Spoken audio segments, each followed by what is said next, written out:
শীতের পড়ন্ত বিকালে কাল আমরা সবাই মিলে চলে গিয়েছিলাম ছাদে, কারণ আমরা সবাই ঠিক করেছিলাম সবাই মিলে পেঁপের চাট ফিস্ট করব।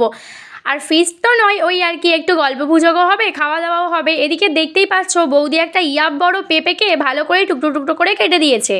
তারপরেই আমার সেজমা চলে এসেছিলো, আর তারপর তো তেঁতুল দিয়ে, লঙ্কা দিয়ে, আরও নানান রকমের মশলা দিয়ে এখানে পেঁপেটাকে মাখছিল। আর যেটা দেখে তো আমার তখনও খেতে ইচ্ছা করছিল, আর এখন যখন ভয়েস ওভার দিচ্ছি তখনও মানে এত খেতে ইচ্ছা করছে তোমাদের কি বলবো।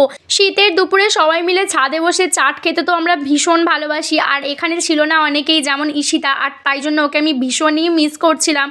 আর এইসব মিস করতে করতে দেখতেই পাচ্ছ আমার সেজমা একদম সুন্দর করে পেঁপেটাকে মেখে দিয়েছে, যেটা ভীষণ ভীষণ ভালো খেতে হয়েছিল। নাও আমাদের পেঁপের চাট তো একদমই রেডি। নাও তোমাদেরকে একটু লোভও দেখিয়ে দিলাম। যাই হোক, আজকের ভিডিওটা তোমাদের কেমন লাগলো অবশ্যই জানিও। আর যদি আমার ভিডিওটা ভালো লাগে লাইক করতে একদম ভুলো না।